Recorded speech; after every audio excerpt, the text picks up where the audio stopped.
Hi welcome to செரின்ஸ் kitchen. இன்றைக்கி நம்ம கிச்சனில் ஒரு சூப்பரான ஒரு நான்வெஜ் ரெசிபி தான் பண்ண போகிறோம். எல்லாருக்குமே ரொம்ப பிடிச்ச மீன் வறுவல் தான் இன்றைக்கி பண்ண போகிறோம். கொஞ்சம் டிஃப்ரெண்ட்டான ஒரு டேஸ்ட்டில் மீன் வறுவல் பண்ண போகிறோம். வாங்க அந்த மீன் வறுவல் எப்படி பண்ணலாம் அப்படிங்கிறத பார்க்கலாம். 1/2 கிலோ கண்ணாடி பாறை மீன் க்ளீன் பண்ணி எடுத்து வச்சுருக்கேன். இதுக்கு தேவையான மசாலா என்னென்னு பார்த்து அரைச்சி எடுத்துக்கலாம். ஒரு மிக்சி ஜாரில் 1 கொத்து மல்லித்தலை, 1 ஸ்பூன் மிளகாத்தூள், 1/2 ஸ்பூன் மல்லித்தூள், 1/2 ஸ்பூன் மிளகுத்தூள், 1/4 ஸ்பூன் கரம் மசாலா, மஞ்சள்தூள் கொஞ்சமாக, 1/4 ஸ்பூன் இஞ்சி பூண்டு பேஸ்ட், உப்பு தேவையான அளவுக்கு. இதை கொஞ்சமாக தண்ணி ஊற்றி ஒரு பேஸ்ட்டாக அரைச்சி எடுத்துக்கலாம். மசாலா பேஸ்ட் அரைச்சாச்சு, அது ஒரு பிளேட்டுக்கு மாற்றிக்கலாம். இந்த மசாலா கூட 1/2 ஸ்பூன் அளவுக்கு கார்ன்ஃப்ளவர் சேர்த்துக்கலாம்.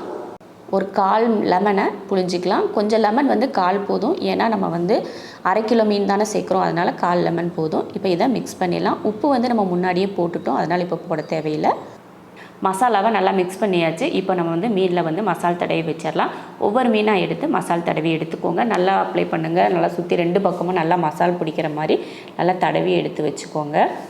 இது போல் மசாலா அரைச்சி நம்ம மீன் வறுவல் பண்ணோம்னா மனம் சூப்பராக இருக்கும். ஏன்னா அந்த மல்லித்தலையோட மனம் இந்த மசாலில் இருக்கும் பார்த்திங்களா, அப்போ சாப்பிட்றதுக்கு நம்ம ரொம்ப சூப்பரான மனத்தோடு இருக்கும். இதே போல் மீதி இருக்கிற எல்லா மீன்லேயுமே மசால் தடவி எடுத்து வச்சிடலாம். இப்போ மீனுக்கு மசாலாலாம் தடவி எடுத்தாச்சு. இது ஒரு 1 மணி நேரத்துக்கு நம்ம ஊற வச்சுட்டு அதுக்கப்புறமா எடுத்து பொரிச்சிக்கலாம். மீன் ஊற வச்சு 1 மணி நேரம் கிட்ட ஆயிடுச்சு. இப்போ மீன் வறுத்து எடுத்துடலாம். ஒரு தோசைக்கல் வச்சு எண்ணெய் ஊற்றிக்கலாம்.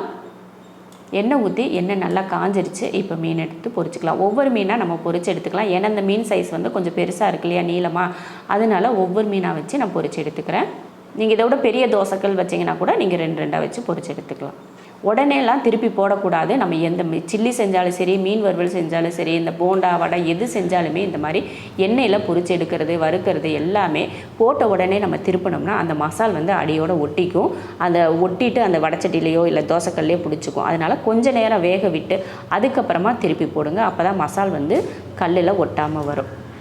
இதே போல் 2 பக்கமும் திருப்பி போட்டு வேக வச்சுக்கோங்க. ஒவ்வொரு பக்கமும் ஒரு 2 நிமிஷம் நீங்கள் வேக வச்சுக்கிட்டிங்கனாலே போதும். மீன் சீக்கிரமாக வெந்துடும். லாஸ்ட்டாக 1 கொத்து கருவேப்பிலையை அந்த மீன் கூட சேர்த்து வறுத்து எடுத்துட்டிங்கன்னா இன்னும் மனம் நல்லா எக்ஸ்ட்ரா இருக்கும். சூப்பரான ஒரு மீன் வறுவல் பார்த்திங்கன்னா ரெடி ஆயிடுச்சு. இதே போல் மீன் வறுவல் நீங்களும் செஞ்சு பார்த்துட்டு எப்படி இருக்குன்னு சொல்லிட்டு கமெண்ட்டில் சொல்லுங்கள். பிடிச்சிருந்தா லைக் பண்ணிவிட்டு ஷேர் பண்ணிவிட்டு நம்ம செரின்ஸ் கிச்சன் சேனலை சப்ஸ்கிரைப் பண்ணி பக்கத்தில் இருக்க பெல் ஐக்கானை கிளிக் பண்ணி வச்சுக்கோங்க.